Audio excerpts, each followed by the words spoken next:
Sports Report. This week we are in Spa and I am in the karaoke room. Let's sing!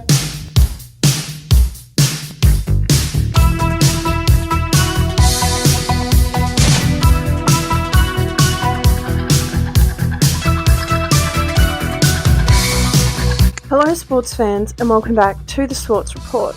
As you can guess, we're not in our usual setting. I am back at my parents' house once again for yet another iteration of sports reporting away from our regular environment. But as you can see, I've left us with a little something just to keep the vibes going. This photo of Oscar.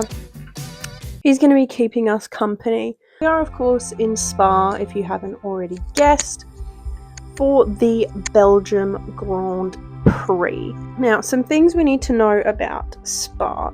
First of all, this is the longest track of any F1 race. It is also one that carries a fair amount of danger. Of course, this track has seen a number of tragedies throughout its time, so we will be being respectful towards that. Of course, there was the tribute for Antoine and Dalion. Everyone walked around the track, paid their tributes. It was heartbreakingly beautiful. But alas, let us go into some of the media and extra bits and pieces that we have seen over the last week or so. As we know, we left Silverstone on a high. Lando Norris won his home Grand Prix, and then that all came crashing down when Mr. Christian Horner was sacked. But you would already know that if you have watched my previous sports report. The other massive news to come out this week was Toto Wolff finally put a stop to the rumours that Max will be moving to Mercedes next year, confirming that he will be re-signing Kimi and George whenever the fuck that happens, because girl, we've been waiting for this and it's taking a little bit longer than anticipated for them to finally sign that little piece of paper. I don't know, that'll come around when it comes around. He has, put a stop to the rumours, thank God, because Max was threatening to die if he heard any more of these rumours. His exact words were something along the lines of, what if I just didn't wake up tomorrow? Saying like life is unpredictable. I love it. I love a little bit of unhingedness in the media. So Lando has taken up a new hairstyle, and I like to call this hairstyle the if you can't beat them, join them hairstyle, because this is Oscar Piastri. Tell me it's not. It is. So yeah, Lando Norris has stolen his teammates' hairstyle. Oscar was also pictured looking fairly evil throughout the week, which I like. I like it that he's getting a little bit cranky so that he can really boots the house this weekend. In the break, Ollie Behrman revealed that he went to Sweden and was trying his best to break a lap record at a karting track in Sweden. And I would just like to think of all the little gals and boys in Sweden heading off, try their hand at some go-karting, and they've got to try and beat out an actual Formula 1 driver. That's got to, I don't know, good use of his time, I think. Like, good work. He got it in the end. He said it was hard, but like, I don't know, that would really piss me off if I was like an 8-year-old and all I wanted to do was like go karting and I thought I was really good, and then what have I got to do? Beat a Formula 1 driver? Hell no. Of course, we had many amazing TikToks from VCarb. Alan! Check the car, my soul. Liam Lawson also aura farmed, but I don't know, nothing will compare at all to Alex Albon. Sauber has also been getting in on the TikTok game. They'll never be at the level of VCarb, but they had some heat this week. Alex Albon and Franco Colapinto both broke into the paddock over the week. They were both experiencing issues with their paddock scanny mofos. And yeah, Alex Albon I think actually got in correctly, but Franco just fucking walked through the side entrance. So Good to see that he's respecting the rules. Carlos Sainz also had a go at singing. It's alright, but it's okay. I'm gonna make it anyway. And Valtteri podcast Bottas with your weather reported report on from the Spa. weather. As we know, this isn't a sports report if Valtteri Bottas is not mentioned. He explained, of course, to everyone how, because the track is fucking massive, the weather can be different across the entire thing. And to that I say, Valtteri, you are an educational leader. Thank you so much for your help. Alright, we're going to move into some sprint qualifying notes now. I obviously did not wake up for it because it was at like fucking 1 a.m. last night. The big moments from that was, of course, Oscar Piastri's lap time being deleted during SQ2, causing everyone to fucking shit bricks, because it was scary, I'm not gonna lie, when I was rewatching it. Obviously I knew that he ended up on pole, but like, oh, that would have shivers down the old spine. Other news was Kimi Antonelli spun out and has ended up in P20, and Lewis Hamilton, I think he's in like, Lewis Hamilton is in 18th. Big news for both of them. Lewis Hamilton had what he described as the rear lockup of his career, so that's got to feel like shit, because he was in the media on Thursday saying like, I am doing my absolute fucking best to get this car to not be an absolute fucking tractor. I've had meetings with everybody. I've contacted heads of department from every single fucking department at Ferrari and been like, what the hell is going on? So then for them to be like, all right, we're bringing an upgrade this week. What it's going to do, right, it's not going to make you faster on the straights. It's not going to make you faster through the corners. Instead, it's going to lock up and spin you around and you're going to end up in like dead fucking last. How does that sound? How it sounds, really fucking silly. That's how it sounds, guys. Seriously, come on.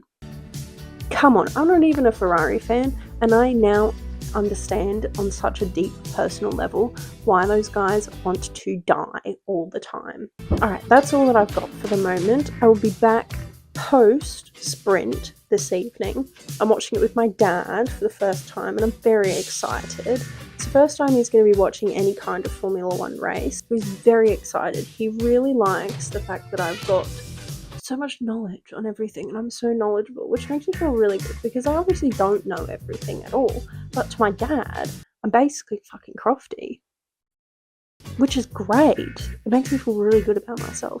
So yeah, we'll be watching that tonight, and I'll be back to report to you everything that happens into qualifying too. And we're back after racing in Spa for the first time this weekend. Holy Christ. What a sprint race. That was quite possibly top 10 boringest races I think I've ever watched in my entire life. Highlights, basically, on the formation lap, my dad freaked out because he didn't know that there was a formation lap, obviously. He's like, oh, what happened? Because obviously like half of them didn't move. And to be like, well, that's okay. Like, they'll be back. They're just doing a practice one first. Canon, first time watching an F1 race moment for dad there. Besides that, into, I think it was turn 4, Max got around Oscar, and that was pretty much it. They had like a double overtake. Leclerc got around Lando, and Max got around Oscar at the same time, and then that was pretty much it. Alright, we've had another Monaco incident, guys. My microphone ran out of charge, like literally 3 minutes into that. I had about 10 minutes of footage with no audio. I think I'm just gonna kill myself. So I was up to sprint. Yeah, shit was boring as fuck. I'd basically covered all the exciting parts anyway. Hamilton had a few overtakes and Antonelli had a few overtakes, but besides that, so it was kind of, yeah, just 15 formation laps where they just following the leader. It was too hard to pull anything off. It was also only a sprint, so, you know, why would you try to overtake to get in the points when you could crash your car and fuck your Sunday. So Dad and I were wearing matching Oscar Piastri hoodies. It unfortunately did not get us any kind of luck. He did end up P2, which is not the end of the world. Lando is lurking, bro. He is lurking in the background. Max did have to put in the fucking work though, because those two were closing in on him, which gives me some hope for the actual race that, you know, if there had been more time, if they were a little bit more like, maybe we could have, but we'll see tomorrow. Speaking of tomorrow, let's talk about qualifying. Just checking my microphone is actually on.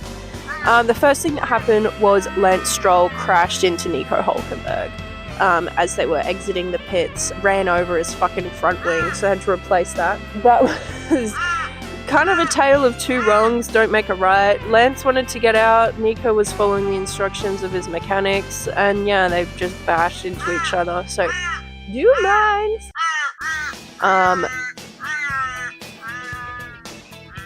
I've then just got written, good lord, what was a Q1? Because the biggest news after Q1 was Kimi Antonelli was out and Lewis Hamilton was out. Now let me tell you the fucking story about that. Lewis Hamilton went on one last flying lap and it put him in P7. He was solid. There was no way he was getting knocked out. Before then, I think he was 15th, 16th. Went on this last flying lap. We came in, went to a break, came back. Lewis Hamilton out in Q1. Huh?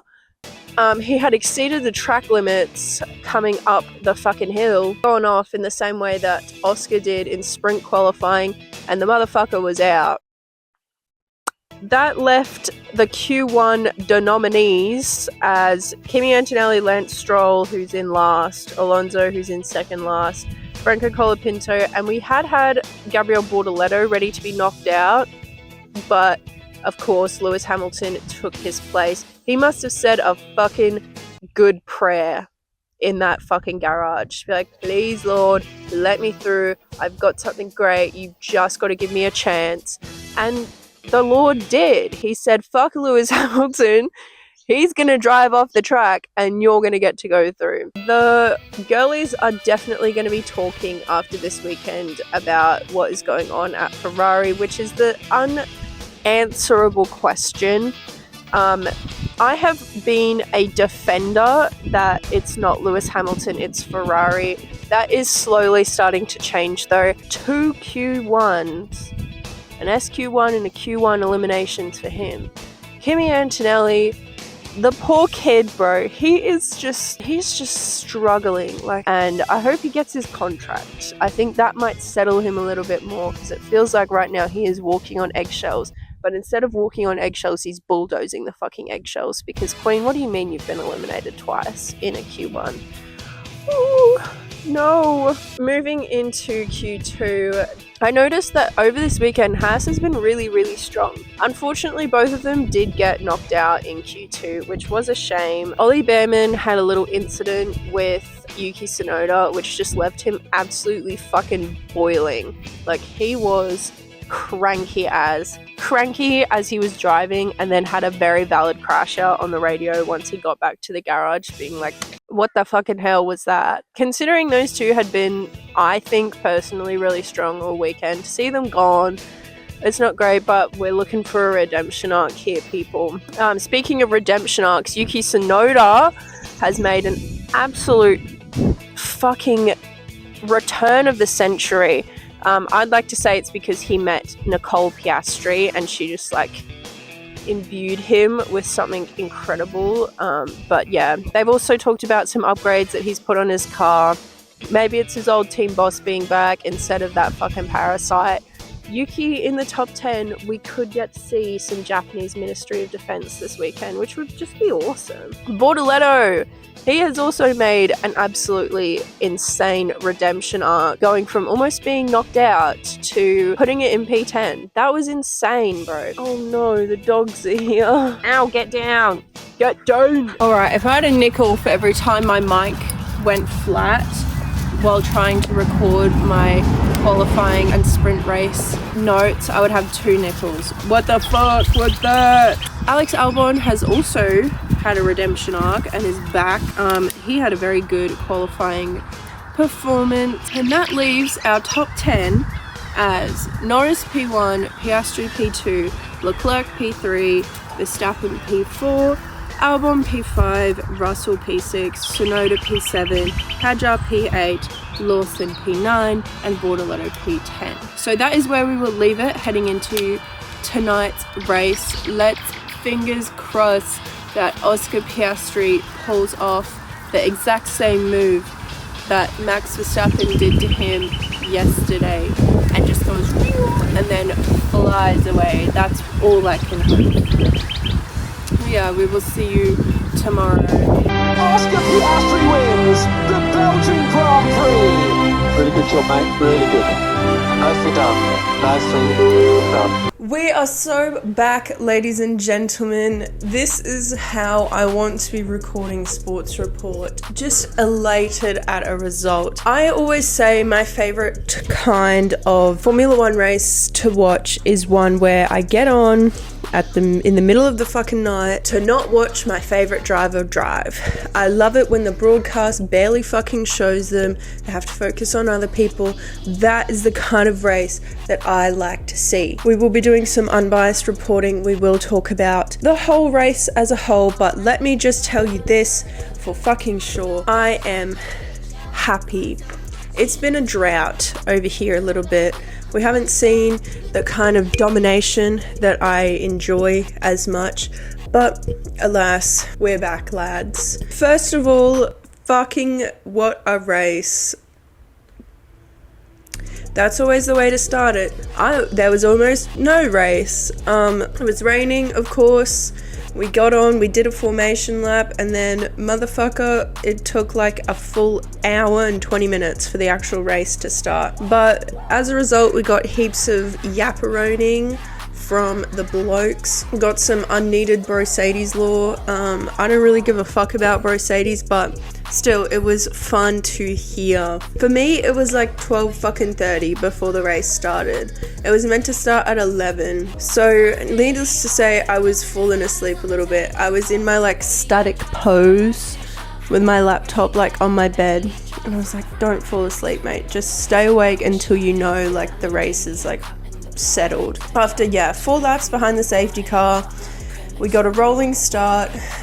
It wasn't what I envisioned would happen because, as we said, I wanted Oscar to fly up that fucking hill and then, and he did that, but just in an unprecedented way. It was honestly the most exciting part of the entire race. Look, this was not the most exciting in terms of like action right now. There's always those moments though when like they're chasing each other or like trying to close a gap and you're like, oh, will they make it? Will they not? That's like exciting, but after a while it does kind of like settle and you're like, okay, we're chilling, boys. Yeah, Oscar overtook Lando in the first like 1 second of the race, and then that basically sealed their fate. He got to pit first, had a great pit stop. Lando didn't have as great a pit stop. Decided to go on the hard tires as well, which honestly I was scared. I was like, damn, he's gonna fucking destroy his tires and then Lando's gonna overtake him. But I had faith and it paid off. After a while, the whole rhetoric of like, he's gonna catch him, I was like, eh. And then I fell asleep. I was awake definitely until the end of lap 35, but like I was in and out of consciousness, and then I fell asleep. But I do sort of remember waking up and seeing who won. But yeah, I was confident enough by lap 35. I was like, nah, Oscar's got this in the bag. If anything major does happen, it'll be a shit surprise for me in the morning. But of course, he kept it in control and won the fucking race. As you can tell, because I've been talking about this for 5 minutes straight, I am very happy to see an Oscar win. But besides those two, Hamilton had an amazing drive, got driver of the day, all the way from the pit lane to P7. Typical Hamilton performance, but typical Ferrari performance in the sense that he couldn't get around the Williams of Alex Albon, who ended in 6th place. He put on a really great show of defense. Great work from Alex Albon. Isaac Hadjar ended in last place, which of course makes me really fucking sad. But the redeeming factor of that is that Liam Lawson ended in the points. I think he was 8th. Other notable mentions, Kimi was of course unable to do much with that fuck-ass Mercedes and ended in 16th. Ollie Behrman, now for like the 3rd time in a row, has come 11th, which, look, he's doing his best in that Haas, okay? And the last kind of notable mention is Gabriel Bortoleto, who I believe was somewhere around 9th and 10th. Very good work from him, bringing that fucking tractor up into the points. The last kind of mention from the race, Charles was there. He was fighting Max the whole time. Had the Monegasque Minister of Defense over here. Take a shot for every time I've said Minister of Defense in this video. Held off Max the entire time, which was an amazing job by him. And after that, that was basically it. Yeah, not much to recap. It was a fairly standard race. As I said, I love watching a race and not seeing my favorite driver because he's just so far ahead of everyone else. Oscar also dedicated his win to his granddad, which was really cute. And yeah, besides that, that was basically a boring standard race, which is what I like to see. I love to see that points margin increase. We're off to Hungary next week, which is of course the grounds of the papaya rules incident of last year. Look, I don't have much to say on that really. That'll be all for this week. We will see you next week in Hungary. Ready to papaya it up, ladies and gentlemen.